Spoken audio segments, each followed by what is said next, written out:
İllər boyu görməsən də sən məni, İnanmıram yaddaşından çıxaram. Bulud olub gözlərinə axaram. Gilə-gilə ürəyinə damaram. Həsrətimlə ürəyini sıxaram. İnanmıram. İnanmıram yaddaşından çıxaram.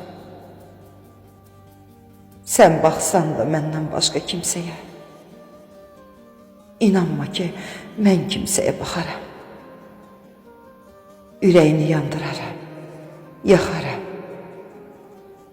Düşünmürəm yaddaşından çıxaram. Səndən ayrı yaşamağım çox çətin. Saralıbdır mənim gül tək həsrətim. Ay mənim ilk eşqim, son məhəbbətim. Sənsən tək ümidim, tək saadətim. Mənə doğmalardan daha çox yaxın. Söylə, söylə həsrətindən mən necə çıxım? Mən necə çıxım?